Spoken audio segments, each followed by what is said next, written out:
The future is not large language models, but small language models. How do we get the tools that are relevant in the right hands at the right time? Help customers solve these challenges and get the outcomes, what they're looking for in a simpler way. Hello and welcome to Cisco SE Talks, where we put a lot of our largest partners in the hot seat. My name is Zain Mirza. I'm your host today. I'm really excited for this episode where we're talking to Eplus, joined by Zeki and Sudheesh. We'll do a bit of an intro. And on this one, I'm really excited because I'm going to be joined today with one of my peers, Jake, as well. So Jake, I'll throw it to you as we kind of tackle this one together. Awesome.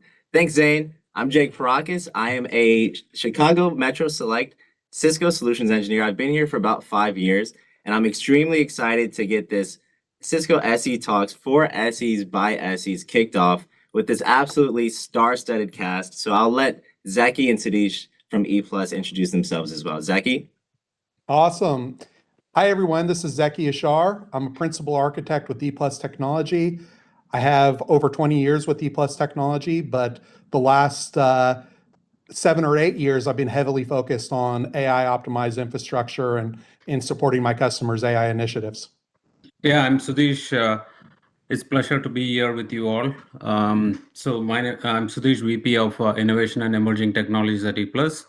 Lead the AI practice at Eplus. We have a consulting practice, pre-sale solutioning, post-sale services AI practice dedicated for our AI customers, and also the support services also we do have. We also have a ML research team who does more on the building solutions for use cases for customers and whatnot. Nice to meet you both. Great. Thank you. Well, I'd like to make a disclaimer. I know this is a podcast for SEs by SEs, but for those of you that are listening, if you're not an SE or your customer, there will be valuable takeaways for you today. But what I can't promise is that it won't get too nerdy, but there will be value. So just remember that.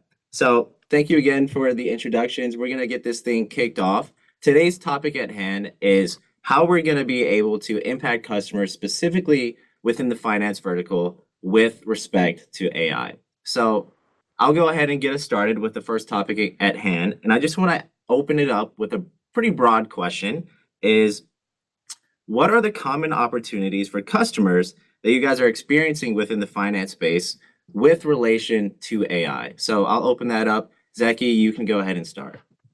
Sure. So I think making predictions has always been important, but making predictions with higher accuracy is a great opportunity. I think simplified access to relevant information. So when somebody is looking for information, that there's some contextual awareness about their role and really what it is that they're trying to accomplish. Improve customer service. I think that's always really important. And that's an area that is a real opportunity with AI. And I also think security. So intelligent security, both in the physical and digital world, is really a great opportunity as well. Great. Thank you for sharing, Zeki. Sudheesh, is there any color that you'd like to add there in terms of the overall opportunities that we're seeing within the finance space? Yeah, so like what Zeki was mentioning, right? What we are seeing is around most of the customers, what you're seeing, they're trying to do fraud detection and risk analysis, basically with their number of transactions, how quickly they can detect frauds through AI, and there are various things they run through. There's another thing, around customer experience, for branch modernization use cases, like when customers are coming into a teller. Like for space management, that's another common use case what they're seeing. So it's across the board, and through AI is another opportunity what we see as well.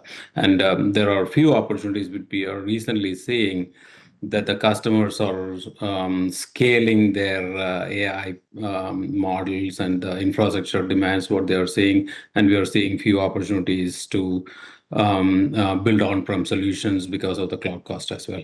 Gotcha. And that's such a great point that you guys both make.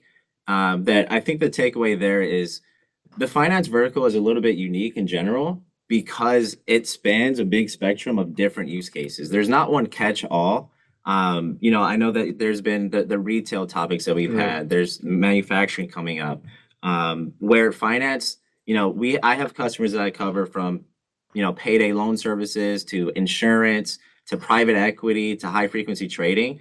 There's tons and tons of use cases and opportunities that are out there for them, which is why next discussion that we can, segue into is just talking about some specific use cases or any anecdotes that you guys have from your customers and experiences within the finance space when it comes to applying, Cisco and Eplus strategies to help them with their AI journey. So anything that you can share there as well would be helpful.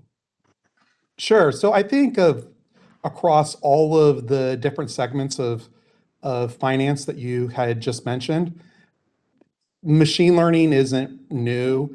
I think AI in the sense of where you're leveraging neural networks may be newish, but even with some of these traditional machine learning algorithms, a lot of what they're trying to accomplish is making predictions.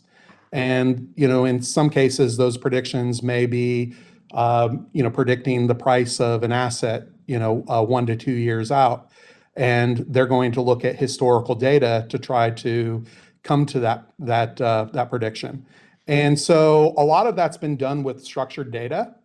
And even if you have a existing prediction system, being able to augment it with unstructured data can be a really good way of improving the accuracy on systems that you may have already put in place that are providing a ton of value already, but just improving the accuracy. So an example would be you have a missing piece of data, let's say, kind of like the age of an asset or whatnot.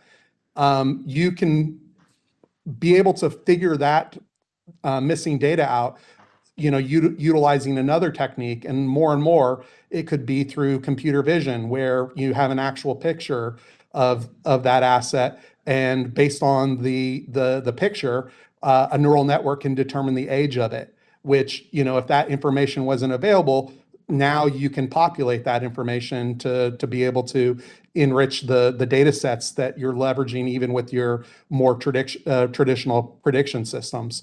So I think that being able to expand upon what has already been working well with machine learning by leveraging neural networks is a nice evolution and a great use case for neural networks and modern AI.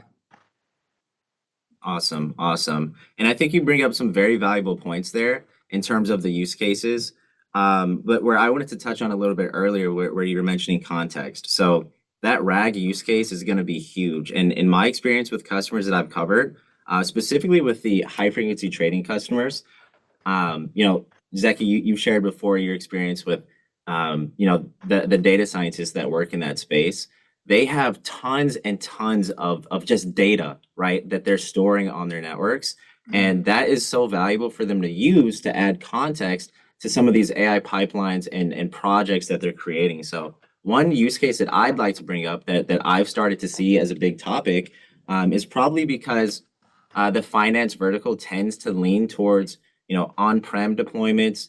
And that's mainly, incentivized by more scrutiny from the government, regulation, whether that's, cybersecurity, insurance that they have to disclose information if they're breached, PCI compliance, governance, you name it, right? That RAG use case is huge because of the nature of the data that they have on-prem. So sensitive, they'd rather keep that within their own, perimeter, but they still need the hardware to be able to, store that information and be able to access it at scale. But definitely, that's a huge use case, and that's something that we can go a little bit deeper into as well. But Sudheesh, I'd like your input as well. Yeah, so what, data fragmentation and quality, right? Basically, all these financial institutions have data starting from for many decades, sitting in legacy mainframes, branch offices, cloud apps, and all that, right? How do you bring all that data together securely, clean it, and make it usable for AI to consume it? Is a big challenge, right? So you want to have we have solutions around building that whole data pipeline and cleansing the data, securing the data. So that's a huge practice we have, and overall data governance and security is another key area, right? So those are the things which I believe the decision makers at financial institution who are making the decisions on bringing the use cases that keep them up at night, is that how I can keep the data secure, and how I can govern that, and how we can clean it and consume it in AI is a big challenge what we have seen. Yeah, so I'm glad you said that, because I love that comment, both Zeki and you, in terms of like security and the financial use cases. One of the things that I've seen along with Jake is really based obviously on shadow AI, some of those security concerns, especially when you have a lot of AI applications that might be deployed in cloud. So what we look at is what's adding to that is just the token cost, right? When you have so much in cloud versus bringing it on-prem. So I wonder, giving you some of that context, I wonder, what are you guys seeing when customers are in cloud and bringing it back? Right? Is that a big use case as well? Yeah, actually, we closed a deal this week, okay, where a customer, Congrats. financial customer, they were scaling it in cloud, obviously, and the cost is increasing exponentially than what they were expecting, and they are building, they are actually building at 2 locations, and they are trying to bring in the data to on-prem and so we are absolutely seeing that happening today more than ever before, not just financial customers, even on other customer areas, that they want to start building, even with smaller customers, they want to start building the smaller infrastructure and then expand it, right? So to see, even to compare the cost, we have offerings which we are launching as we speak, with AI infrastructure as a service stack, which includes the entire compute network storage and the GPU as a service software as well. And we have a whole build of that. We will build that. We will support it, and we also host it in a colo provider facility where the customer can just consume it as a cloud on-prem with the cost of economics of on-prem economics, right? So it's pretty exciting times that we are seeing this pendulum swing back to on-prem because of various demands of GPUs. And the main constraint what customers are seeing is, I don't want to have the pain of building that infrastructure. The power is a big issue. I don't want to go back and look at that. I don't want to hire a bunch of engineers to do the operationalization of that infrastructure. So we're trying to, minimize that pain what customers to take and do that on their own. We take the pain of building it and supporting it while they consume it like a cloud. Yeah, and to Jake's point, I'm glad you said that, because that's a solution or just a use case we're seeing where you have cloud, you're bringing it back on-prem, looking at Cisco and the Eplus partnership with obviously our AI pods, our infrastructure, where we're kind of making it very turnkey, right? Where you have security, you have storage, all built on top of it with the different use cases of things like AI defense. So I know that's kind of where we wanted to go, but it's interesting that we're seeing it, and partners like you guys that we're very well aligned with are seeing the same. So thank you for the feedback there. Yeah. And just to reinforce that point, just wanted to talk a little bit about one more use case before we get into our next topic. Is I'm seeing that, that on-prem pendulum is gaining a lot of acceleration, right? So one use case that I wanted to bring up, I did a quick homework assignment before this, asked a few of my high frequency trading customers and private equity customers, along with some of my peers, a few questions, right? Of how are you, very general, how are you using AI in your day-to-day?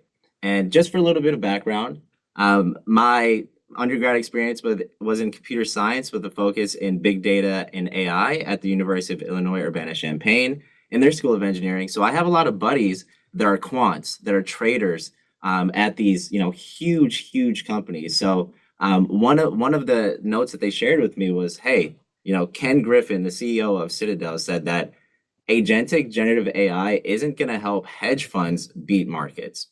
And the reason that I bring that up is we're not going to sell some, magic solution these GPUs are going to help you print money, Mr. Hedge Fund, engineer. No, but what's going to help you beat other hedge funds is adopting these AI workloads and projects that are going to augment their traders to make more effective and optimal decisions. So that use case that I wanted to bring up, actually, that was a common denominator across my customers and the traders and software engineers, was that they're using AI for code generation, actually. So they're going to use, they're talking about Cursor, they're talking about Claude code.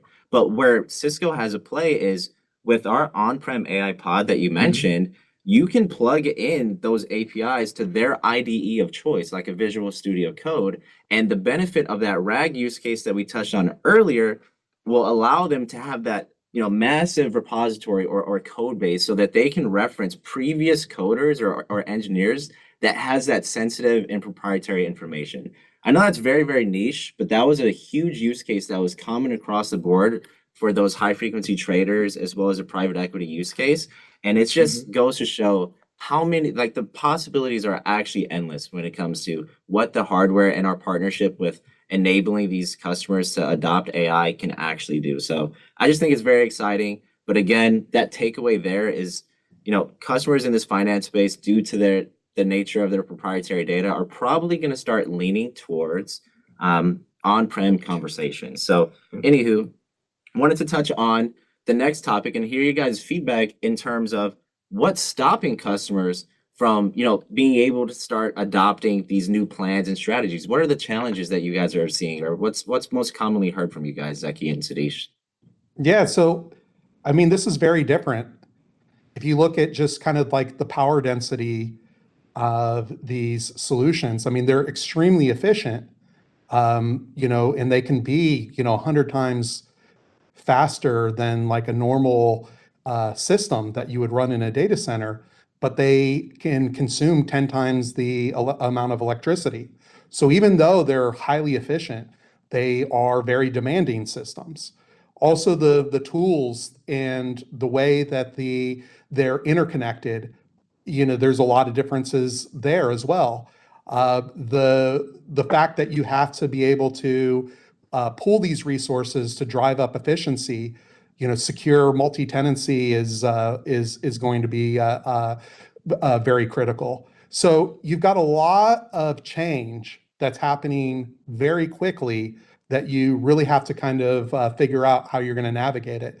And I think that that's, one of the reasons why a architecture like the secure AI factory that Cisco is bringing forth and Eplus is able to deliver is really an opportunity to help kind of accelerate and get around some of those challenges that are due to just how do we plan and size this? How do we secure it? How do we get the tools that are relevant in the right hands at the right time? So, all very significant challenges, but definitely, what's cool is that historically, we had to kind of figure out all that stuff out by ourselves, spend a lot of time addressing each of those individual challenges.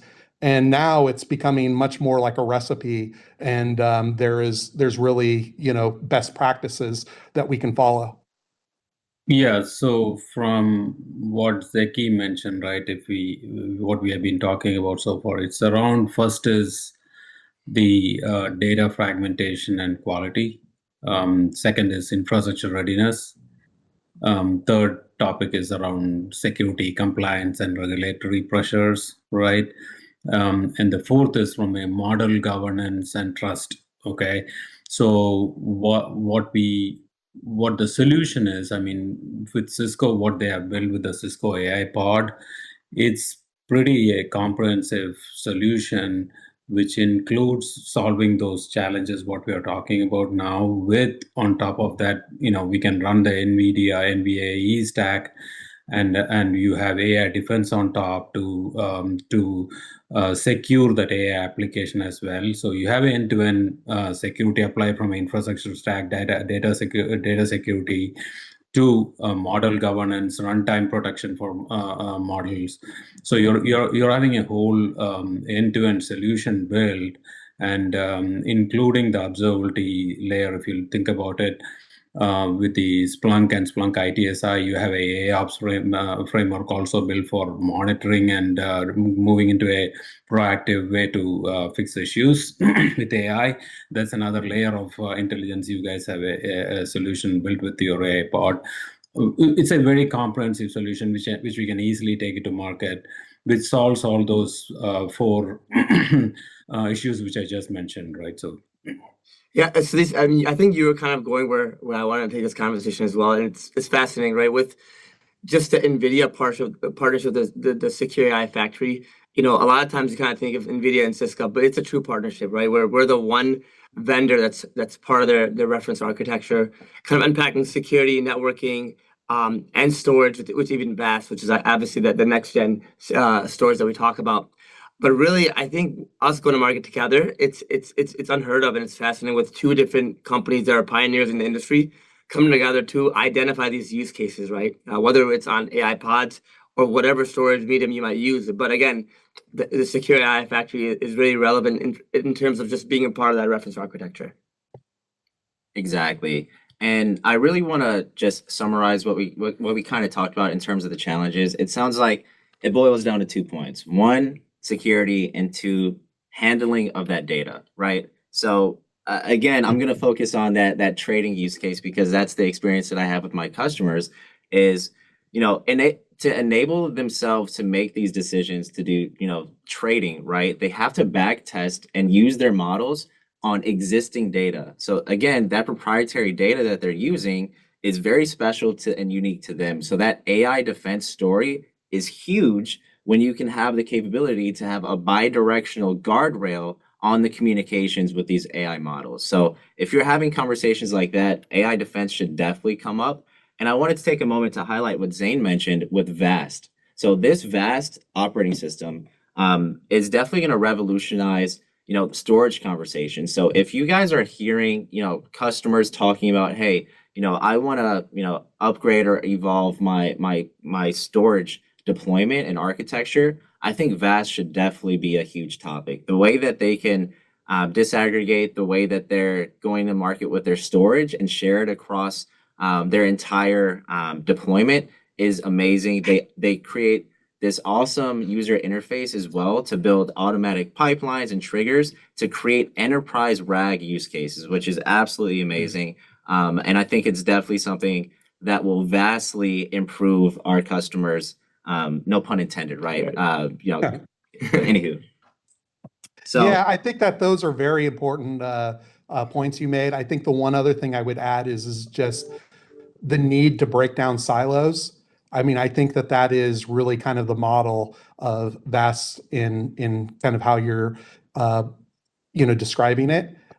Really being able to have all of your data assets under a single platform where it's both performant and economical is really what's going to make this practical to be able to continue and scale, continue and invest in scale in these AI factories.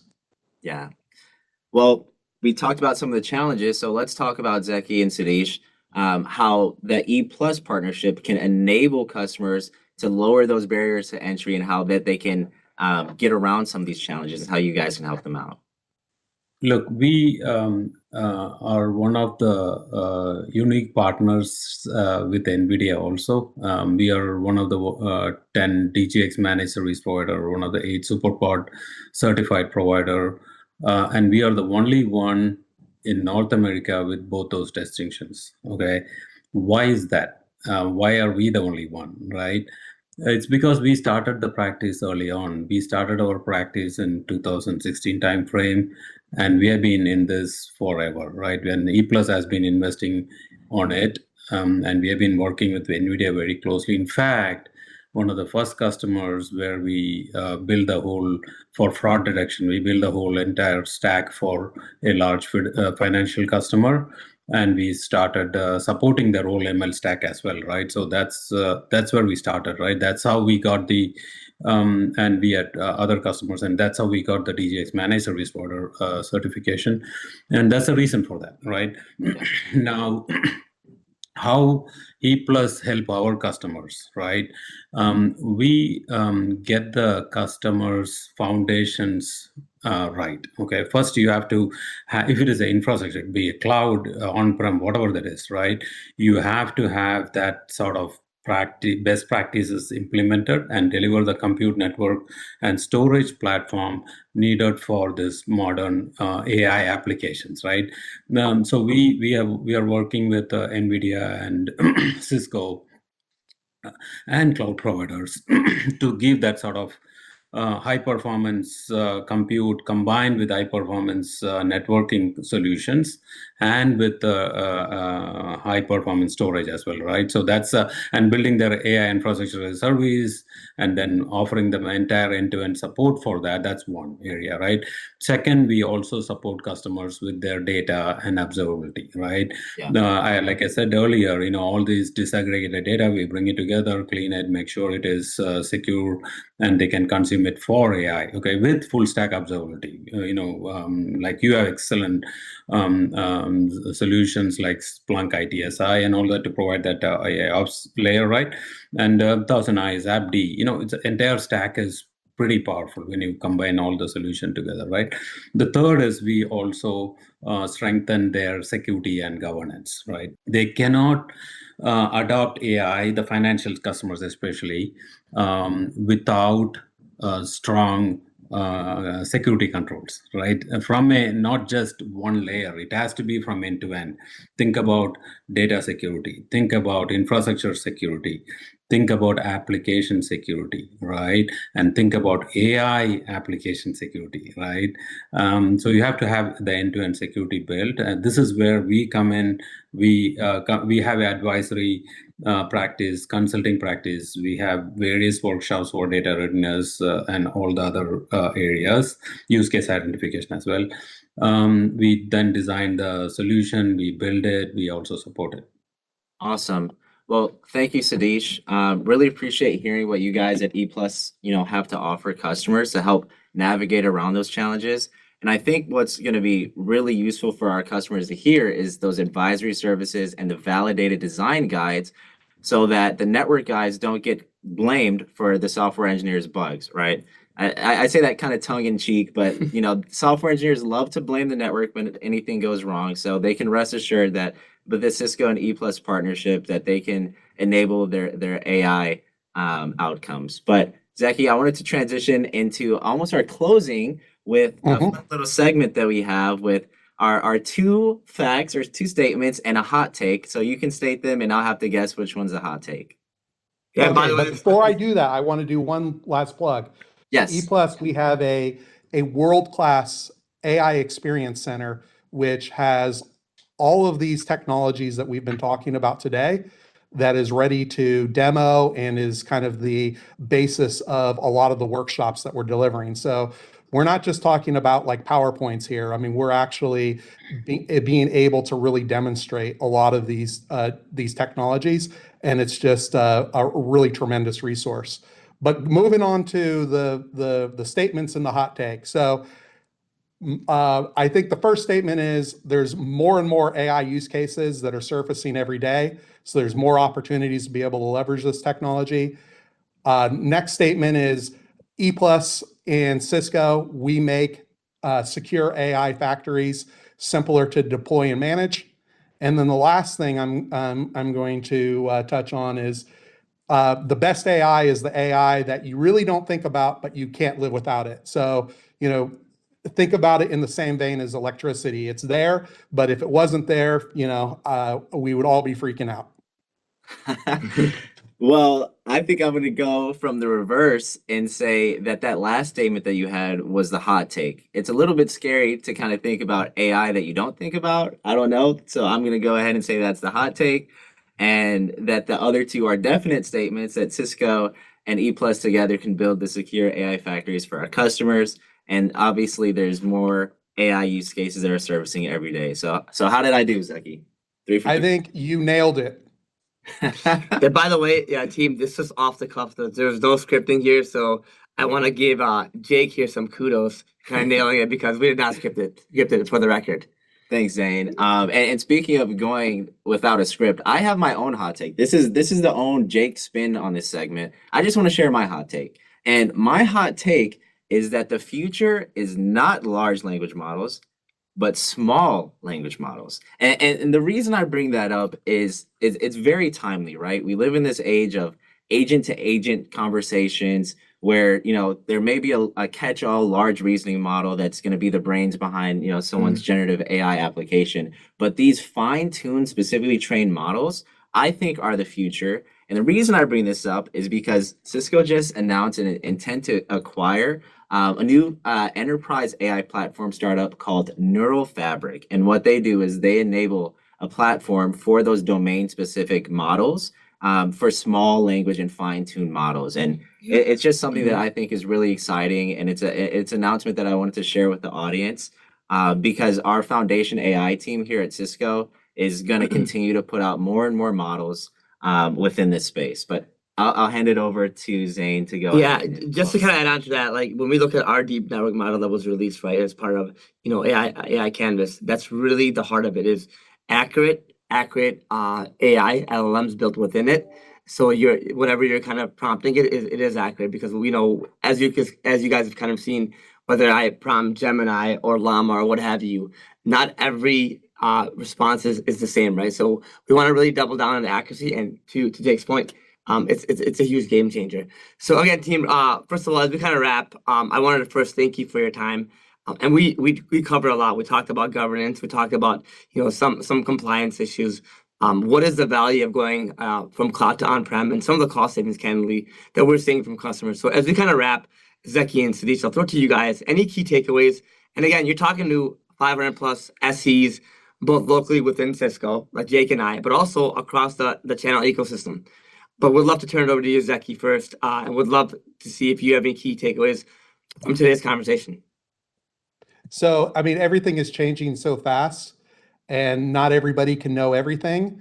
So really these partnerships and collaborations are becoming more and more important. And we definitely appreciate, really kind of the power of Eplus and Cisco to be able to help these initiatives accelerate and go smoother.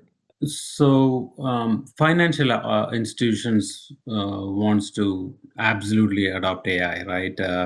And the real value is happening today in areas like fraud detection, branch modernization, improving customer experience, and improving their overall operational efficiency.